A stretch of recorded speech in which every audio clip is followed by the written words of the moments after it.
واقعہ بتلاتا ہوں میں ملک عرب کا، وہ دور مدینے میں تھا پیغمبر رب کا۔ ایک آدمی دربار نبوت میں تھا حاضر، ایمان کی دولت ملی وہ پہلے تھا کافر۔ اس شخص نے آقا سے کہا اے میرے آقا، جس وقت میں کافر تھا تب ایک جرم کیا تھا، جو میرا قبیلہ کہے وہ مانتا تھا میں، بیٹی کی ولادت کو برا جانتا تھا میں۔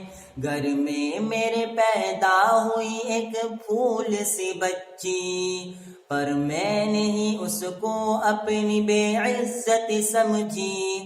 نفرت تھی مجھے اس سے، میں بیزار تھا اس سے، لیکن میری بیوی کو بہت پیار تھا اس سے۔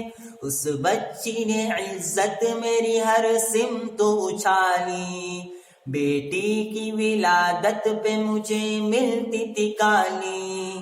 باہوں میں جھلایا نہ تو کاندھے پہ بٹھایا، میں نے نہ کبھی بیٹی کو سینے سے لگایا۔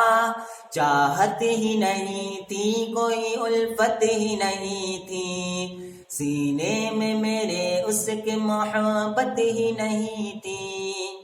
معصوم وہ کرتی تھی محبت کے اشارے، اور میں نے اسی غرض میں کچھ سال گزارے۔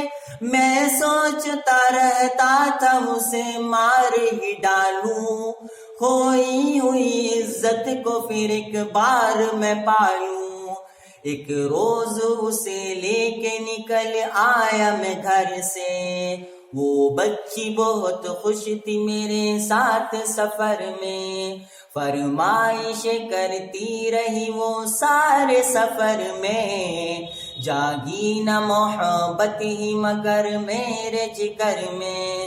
صحرا میں چلا آیا میں بستی سے نکل کر، وہ بچی وہاں پہنچی میرے ساتھ ہی چل کر۔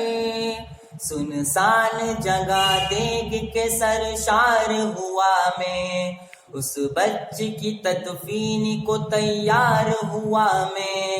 جب میں نے سوچا کہ یہیں قبر بنا لوں، اس بچی سے میں آج ہی چھٹکارا میں پالوں۔ جب میں نے کیا ایک گھڑا کھود نہ جاری، اس وقت میرے ذہن پہ شیطان تاتاری۔ گرمی تھی بہت چور ہوا جب میں تھکن سے، اس وقت پسینہ نکل آیا تھا بدن سے۔ بس اتیاد ہے۔